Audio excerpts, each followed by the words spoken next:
c'est un personnage emblématique du paysage audiovisuel français. Il a commencé à France Télévisions, il a couvert les Jeux Olympiques, le patinage artistique, il l'a commenté avant de devenir évidemment l'un des visages et des voix les plus connus de la télévision française. Nelson Montfort va nous rejoindre sur ce plateau. On va peut-être voir un extrait parce qu'il est beaucoup venu, Cyril l'aime beaucoup, il est beaucoup venu sur le plateau de TPMP. C'est vrai.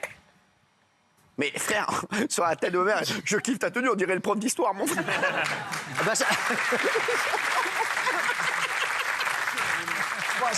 Cyril, je prends ça comme un compliment. Est-ce qu'on peut baisser son micro? Hey, Nelson, sur la tête de ma mère, on dirait que tu vas jouer dans Barnaby. Et vous venez nous voir d'abord avant tout pour le mondial de la veste, hein, bien sûr. Donc il démarre dans 2 semaines. Elle est pas belle. Donc pour tous ceux, alors allez-y chez vous bien sûr, pour tous ceux qui aiment la veste, on a du cachemire, on a du velours lisse, on a bien sûr de l'alcantara, juste ici, ce qu'on n'avait pas avant. Regardez, alors ici les surpiqûres, on les avait pas sur la saison 2013, hein, sur la saison 2014, elles sont magnifiques. Merci. Il est interdit de citer la marque, mais c'est plutôt une... Enfin bon... Je connais la marque, ça c'est le vieux campeur, ça.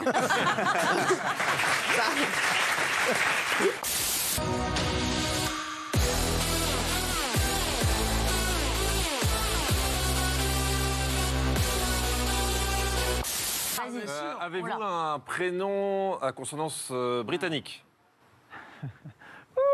Voilà. Alors, vous avez bien sûr trouvé, vous savez que c'est Laurent Luyat. Laurence Luyat. Alors, qui veut proposer? Bah vas-y, on va laisser Jean-Luc proposer. C'est lui qui a la meilleure élocution. Ouais, c'est vrai. C'est pas faux. Merci. Monsieur la Chouette, Oui. êtes-vous oui ou non Nelson Montfort? Oui, c'est Nelson.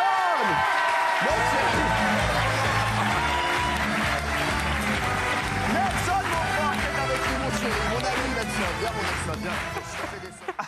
Vous adorez, bonsoir Nelson Montfort, Bonsoir, merci d'être Pascal. avec nous. Bonsoir. On a bien ri en regardant Devine, ces Damien. extraits. Vous en avez des bons souvenirs? Non.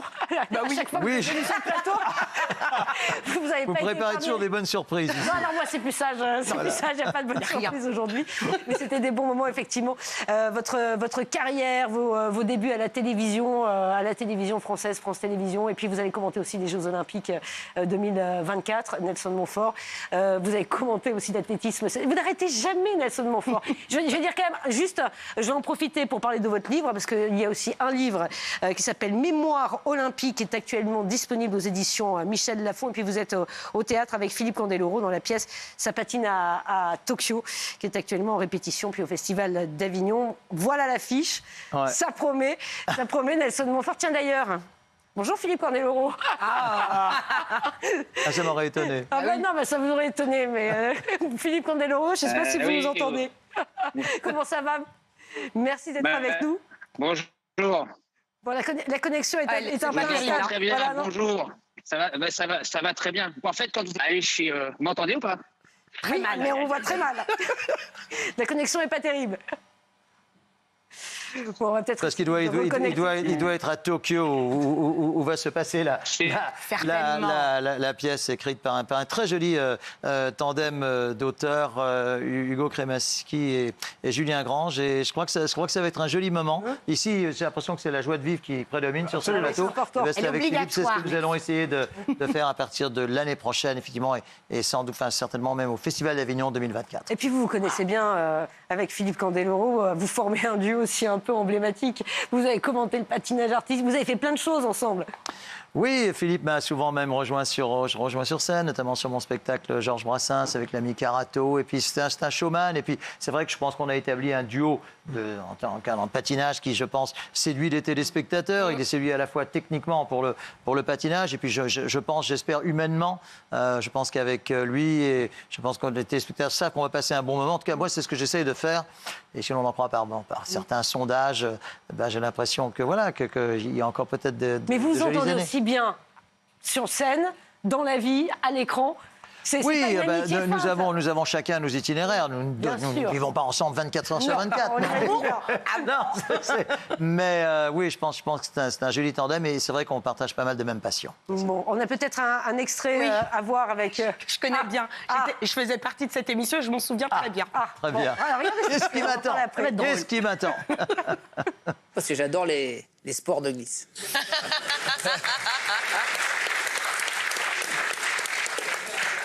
Si je te dis, on vient d'en parler il y a un instant, si je te dis Nelson Montfort, tu me dis?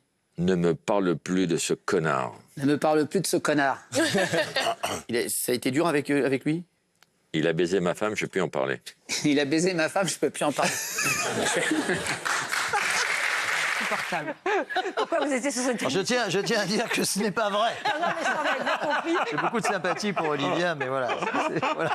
Ça s'arrête là, ça s'arrête là. Mais c'était Laurent Baffy, en fait. C'était le défi à chaque émission qui disent les pires horreurs à l'oreille de l'invité et qui devait, du coup, le dire à quelqu'un de proche. C'était très drôle. Voilà. Et Nelson Montfort aussi, évidemment, on vous connaît. Bon, je ne sais même pas si on doit le préciser, mais enfin, vous êtes le visage de l'intervieweur, des sportifs, après leur performance. Vous parlez, vous êtes polyglotte, et c'est ça aussi qui a fait votre succès. C'est comme ça qu'on vous a connu, et c'est certainement comme ça que les Français vous identifient. Mais c'est quoi votre secret pour passer d'une langue à l'autre, vous précipiter, aller recueillir les Je crois, les réactions? déjà, depuis le début de mon itinéraire, si vous voulez, je n'ai pas voulu être un interprète. Sinon, on ferait appel à un interprète professionnel de l'ONU ou que sais-je. En revanche, j'ai voulu être un passeur d'émotions. Ça, oui. Alors, les émotions, elles peuvent être positives, puis parfois, elles peuvent être un petit peu moins positives. Là, nous étions récemment au championnat du monde d'athlétisme à Budapest, enfin, jusqu'à il y a une dizaine de jours. Et c'est vrai que pour les Français, ça s'est moyennement passé. Donc, j'ai pas voulu que ce soit un bureau des pleurs. Je voulais également consoler. Vous savez, je pense que les plus beaux souvenirs que j'ai, c'est probablement juste... Parce que la victoire, tout le monde peut s'en réjouir. Tout le monde est heureux, etc. En revanche, consoler, mais il faut que ça sonne juste, parce qu'il faut que ça soit sincère. Ce sont des souvenirs très forts, et j'espère que pour certains athlètes français qui sont vraiment devenus des amis, que ça se passera mieux dans un an pour les JO de Paris, ce que j'espère, c'est ce que je pense. Ça, c'est sûr. Ça, c'est sûr. Ça peut difficilement se passer moins bien. Ah, donc, non, voilà. on va croiser les doigts, ils ont un an. Voilà. Voilà. Dites-moi, le secret pour devenir polyglotte? Well, to tell you the truth, English is my native tongue. En fait, c'est ma langue paternelle, puisque mon père était citoyen américain. Donc je parlais en fait anglais à la maison avec mes parents. Ma mère d'origine néerlandaise et mon père américain, ils parlaient anglais entre eux, donc j'étais bercé dans la langue de Shakespeare. Oui, voilà, c'est ça, mais c'est une des explications. Et vous en parlez d'autres, vous en parlez. Oui, lorsque je vous faisais une petite confidence, pour m'adresser parfois aux téléspectateurs, j'essaye déjà de parler un peu plus doucement, et puis surtout de prendre un tout petit accent français, comme ça on me comprend davantage. Je vais vous dire hello, how are you? J'ai hello, how are you? Oui, ça fait que je me la pète. Voilà, je me la pète. exactement. Mais oui, je suis d'accord, Nelson, bien sûr.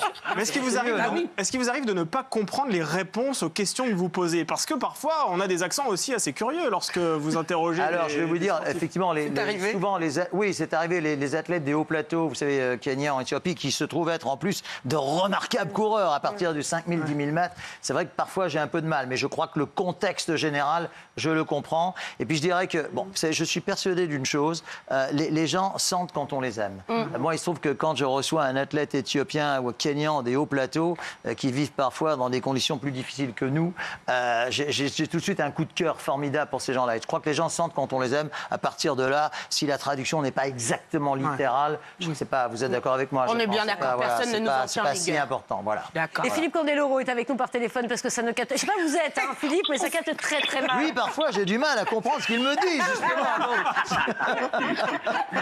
Philippe Candeloro, alors, je vous entends. Vous nous entendez, c'est déjà une bonne chose. Votre meilleur souvenir avec Nelson? Ah ben, il n'y en a pas, justement, c'est ça le pire. On a trop, Philippe. Il y en a trop, c'est ça, oui. Comme dit Ludivine. Ils arrivent, les meilleurs souvenirs, avec cette pièce de théâtre pour laquelle Philippe est très motivé, et moi aussi. Voilà. Autant Nelson, il ne peut pas comprendre ce que je lui raconte de temps en temps, puisqu'il ne me l'a jamais parlé. Il parle beaucoup plus fort et beaucoup plus longtemps que moi. C'est la raison pour laquelle il m'a surnommé pour une fois pour toutes Nelson Montfort, mais le son moins fort. C'est ce que j'essaye de faire. Mais Philippe a fait beaucoup de progrès. Il m'a payé un Coca Light il y a quelques années déjà. Et là, je le taquine pas mal parce que c'est pas vrai. C'est un des garçons les plus généreux que je connaisse. Et là, je suis sérieux. Oui, voilà. Duo sur scène, duo à l'antenne. Voilà. Ça marche bien. Qu'est-ce qui fait que ça fonctionne tous les deux, Philippe? Bah, déjà, ça va se payer sur scène, Nelson, tout ce que tu racontes là. On pourra faire de l'improvisation sans être sanctionné par la télévision. Je connais pas trop son texte. Parce que moi, je fais de l'impro, de la spontanéité, c'est sûr que voilà, c'est ma signature. Après, des fois, ça peut déraper, c'est sûr. Mais ce qui fait le succès, je pense, de nous deux, c'est que, on se connaît bien et on va surtout se protéger l'un et l'autre. C'est-à-dire qu'aujourd'hui, avec le MeToo, on peut plus vraiment parler comme on était avant. Et donc en fait, et on se, je sais pas parce qu'en fait, il y a beaucoup de gens qui nous regrettent la manière dont on était beaucoup plus libre avant, sans vraiment choquer, parce que nous, on n'est pas là pour choquer les gens ou dire du mal des gens.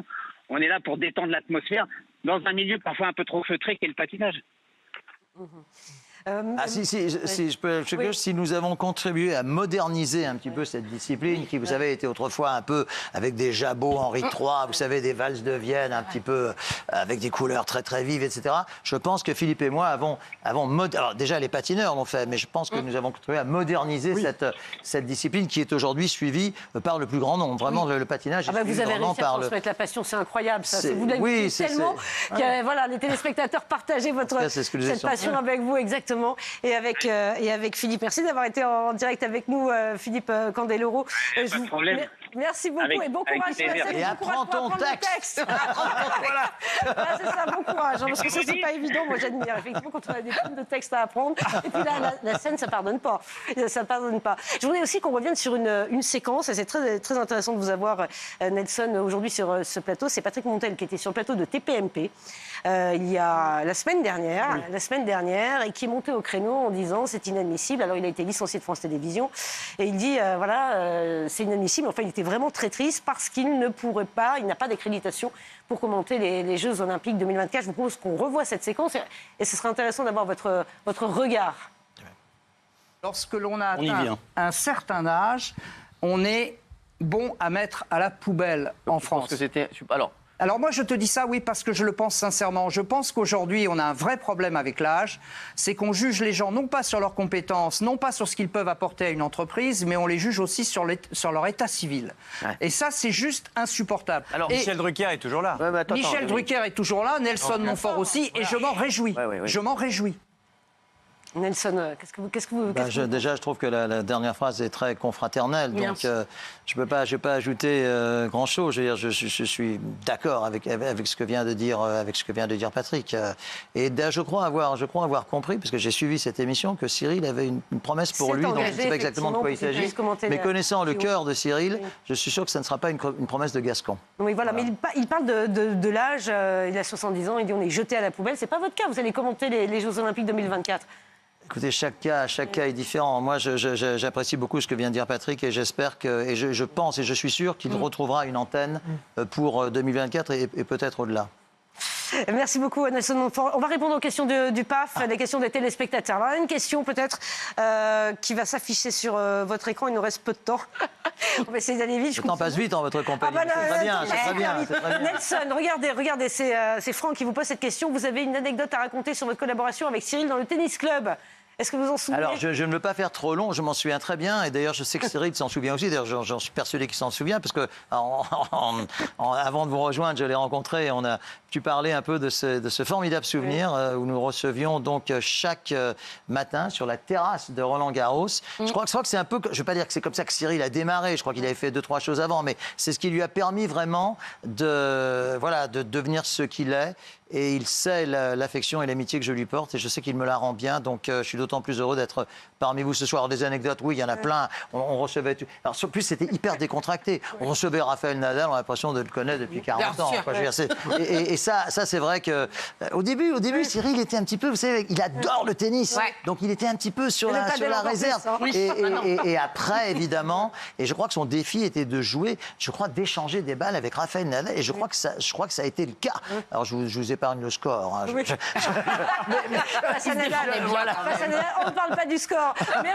Merci beaucoup. Merci Nelson Montfort d'être venu aujourd'hui.